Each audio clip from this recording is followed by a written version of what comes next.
नमस्कार, मेरा नाम अनुज सिन्हा है। मैं यूनिफाइड लैंड का फाउंडर हूं। मैंने पिछले वीडियो में बताया था कि यूनिफाइड लैंड कस्टमर को और बिजनेस पार्टनर को कैसे फायदा पहुंचाता है। बिजनेस लोन, आज मैं आपको बताऊंगा कि आपको किस प्रोग्राम में अपना लोन अप्लाई करना चाहिए। मूल रूप से बैंक के पास 3 प्रमुख प्रोग्राम हैं जिसमें ग्राहक लोन अमाउंट की रिक्वायरमेंट के आधार पर आवेदन कर सकते हैं। बैंकिंग प्रोग्राम, जीएसटी प्रोग्राम और फाइनेंशियल प्रोग्राम। बैंकिंग प्रोग्राम, इस प्रोग्राम में बैंकिंग का मतलब करंट अकाउंट, ओडी अकाउंट या फिर दोनों की मैं बात कर रहा हूं। इस प्रोग्राम में लोन का टिकट साइज 3 लाख से 50 लाख तक जाती है। किसी किसी बैंक में यह टिकट साइज 10 लाख से 35 लाख भी जाती है। ये बैंक टू बैंक वेरी करता है। अगर बैंक को लोन देना है तो बैंक स्टेटमेंट बहुत जरूरी है, और बैंक स्टेटमेंट से बैंक एलिजिबिलिटी कैसे निकालती है और क्या क्या देखती है ये हम लोग आगे देखेंगे।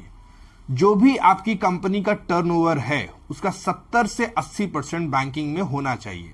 मतलब अगर आपकी कंपनी का टर्नओवर 1 करोड़ है तो 80 लाख आपके बैंक स्टेटमेंट में क्रेडिट में दिखनी चाहिए। बैंकिंग क्यों महत्वपूर्ण है ये जानना भी बहुत जरूरी है। बैंकिंग में क्या देखते हैं जिससे बैंक को लोन देने में विश्वास हो जाए ये भी समझते हैं। बैंकिंग में हम लोग एबीबी देखते हैं। एबीबी औसत बैंक बैलेंस होता है जिसको एवरेज बैंक बैलेंस भी कहते हैं। हर बैंक एबीबी कैलकुलेट करने का डेट अलग अलग हो सकता है, जैसे 2, 5, 7, 11, 15, 25 या 2, 6, 9, 11, 18, 22, 30। हर बैंक अलग अलग डेट को चूज करती है एबीबी को कैलकुलेट करने में। इसी तरह दूसरा शब्द भी है एमएबी।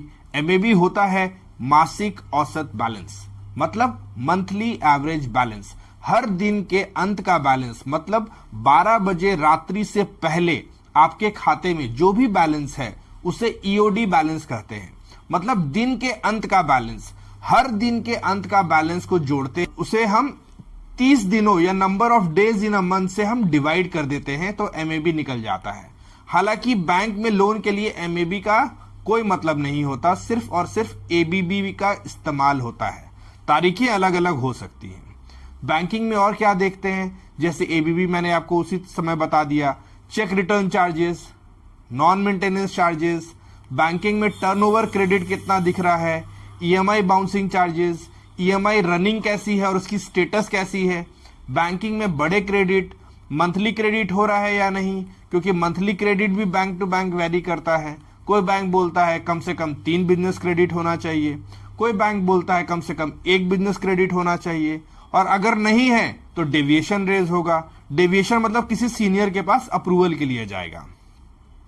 आप इसमें 2-3 बैंकिंग को भी क्लब कर सकते हैं, वो भी अर्बन, सेमी अर्बन और रूरल लोकेशन पर निर्भर करता है। आपकी बैंकिंग से लोन एलिजिबिलिटी कैसे निकलेगी, बड़ा सिंपल है।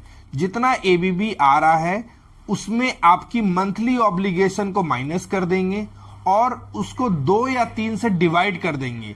ये सिर्फ इसलिए क्योंकि आपको अपना घर चलाने के लिए भी पैसे की जरूरत है, इसलिए मैं आपको बोल रहा हूं उसको बाई 2 या बाई 3 से डिवाइड कर देंगे। इससे आपकी ईएमआई पेइंग कैपेसिटी बता देगा और फिर आप आसान से चेक कर सकते हैं कि कितनी लोन राशि एक बैंक से आपको कितना मिल सकता है। जिस तरह से सिबिल आपके वित्तीय अनुशासन मतलब फाइनेंशियल डिसिप्लिन को बताता है, उसी तरह बैंकिंग किसी लोन के लिए एक बैकबोन की तरह काम करती है। उम्मीद है कि बैंकिंग से मुख्य रूप में क्या क्या देखा जाता है जिससे लोन मिलने की संभावना सबसे ज्यादा होती है, और भी बहुत चीज होती है जो लोन एलिजिबिलिटी चेक करने के लिए देखा जाता है।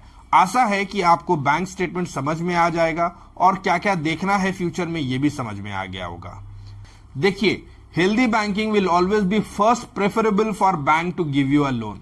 मेरा यही सुझाव है कि यूनिफाइड लैंड के माध्यम से अगर आप आवेदन करते हैं तो सिस्टम तय कर लेगा कि ग्राहक का लोन एप्लीकेशन किस बैंक से अधिक चांसेस हैं, क्योंकि हर बैंक की पॉलिसी अलग है और आपका एप्लीकेशन किस बैंक में फिट होता है। इससे लोन की इंक्वायरी भी कम हो जाती है और लोन अप्रूवल भी टाइम पर हो जाता है और आपके पास फालतू के कॉल्स भी नहीं आती है। यह बहुत सिंपल है। अब अगले वीडियो में जीएसटी प्रोग्राम और फाइनेंशियल प्रोग्राम को भी हम समझेंगे। Thank you.